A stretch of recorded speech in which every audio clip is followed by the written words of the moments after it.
अब आप मुझे बताइए, इसमें किसको गलत मानते हैं आप? राहुल गांधी को ना बोलने देने से शुरू हुई बात, अब प्रधानमंत्री को कॉम्प्रोमाइज तक, और इधर फिर नेहरू जी और इंदिरा जी तक पर्सनल बातें बीजेपी के सांसद कर रहे हैं।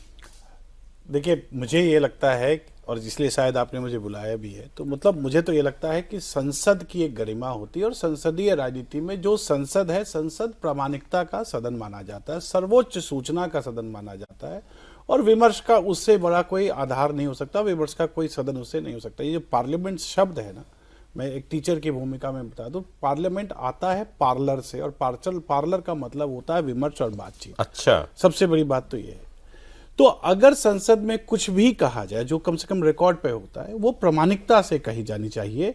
राहुल गांधी के पास जो भी इंफॉर्मेशन था या जो भी इंफॉर्मेशन है, उसको, वो डिफेंस की अपनी कमिटीज भी होती हैं, पार्लियामेंट्री कमिटीज भी होती हैं, अगर वो देश के सुरक्षा के लिए ज़्यादा चिंतित हैं तो सुरक्षा के मद्देनजर एलओपी होने के नाते उनका एक कर्तव्य है, और उसको वो अलग अलग सदनों में, अलग अलग जो फोरम्स हैं, उन पर उठा सकते थे।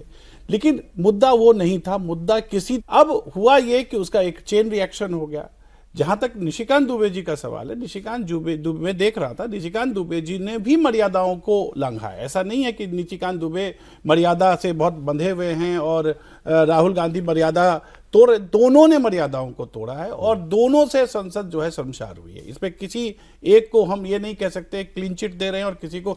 अगर बीजेपी वालों ने तब किया कि जब राहुल गांधी ने कल प्राइम मिनिस्टर को कॉम्प्रोमाइज बताया, मैं ये तो ये उसका जवाब था। सर देखिए, ऐसा है, कहीं ना कहीं आपको मर्यादाओं का पालन करना पड़ेगा। एक उसके बाद रही कई जो असर कसर जो रह गई, वो राहुल गांधी जी ने संसद के बाहर जिस प्रकार का उन्होंने शब्द का इस्तेमाल किया, वो खासकर आप ये समझिए कि एलओपी कोई छोटा पद नहीं होता है।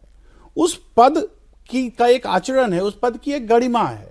उस गरिमा के साथ राहुल गांधी को अगर नहीं व्यवहार कर सकते तो उनको एलओपी होने का भी अधिकार नहीं है, उनको एलओपी भी होने का अधिकार नहीं है, क्योंकि आप जिस पद पर जाते हैं उसकी मैच्योरिटी से, उसके डेफ्टनेस से आप बातें करते हैं। तो आप कह रहे हैं राहुल गांधी एलओपी के पद की मर्यादा नहीं मेंटेन नहीं कर रहे, और बीजेपी भी जो बदले में कर रही है वो भी मर्यादा गिरा रही है, वो भी मर्यादा के रूप में नहीं है। अब संसदीय एक बात और कह दूं, संसदीय व्यवस्था है, इस व्यवस्था में जनता ने बैकस्ट्रीट ड्राइविंग कहते हैं इसको, 5 साल के लिए सत्ता पक्ष को उन्होंने ये दे दिया कि भाई आप जो है आप देश चलाइए।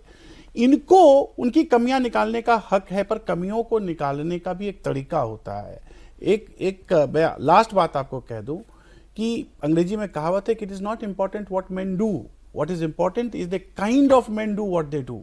किस प्रकार के लोग क्या कर रहे हैं, ये बहुत महत्वपूर्ण है, क्योंकि इनके क्रियाकलापों से आगे के लोकतंत्र की व्यवस्थाओं का भी मार्ग बिल्कुल सही दुरुस्त होता है। और आज एक और तस्वीर आई ऐसी, मैंने तो कभी नहीं देखा, देवेंद्र ज्यादा बताएंगे, सर ज्यादा बताएंगे। स्पीकर के ऑफिस में इधर 10 लोग, इधर 10 लोग, सत्ता पक्ष और विपक्ष, और चिल्ला रहे हैं एक दूसरे के ऊपर। वो वीडियो आप दिन में आपने देखा होगा इंडिया टीवी के ऊपर। स्पीकर बैठे हैं, मतलब कह रहे हैं क्या स्पीकर के चेंबर में सही, आज आप ही शायद सुबह कह रहे थे, कोई और कह रहा था कि स्पीकर के चेंबर में लोग झगड़े निपटाने जाते हैं, वहां जाकर कोई विवाद हो तो खत्म करने के लिए जाया जाता है, और वहां जाकर के ऐसे हो रहा था, मतलब जैसे लिटरली एक दूसरे का गला पकड़ लेंगे। ये हालत अभी तक पिछले मतलब 2014 से 16 में हम आ गए, ये 11.5-12 साल में मैंने इतनी गिरी हुई स्थिति या दोनों सत्ता पक्ष विपक्ष के बीच में संबंध इतने खराब, इतने डाउन लेवल पर मैंने अभी तक तो नहीं देखे थे सर, जहां आज पहुंचे। सौरभ भाई, जो संसद का पूरा परिसर होता है ना, बाउंड्री सहित, उस परिसर के अंदर प्रधानमंत्री से ऊपर यदि कोई होता है वो होता है स्पीकर। मतलब उस परिसर के अंदर प्रधानमंत्री भी स्पीकर की मर्यादा बचाते हुए चलते हैं।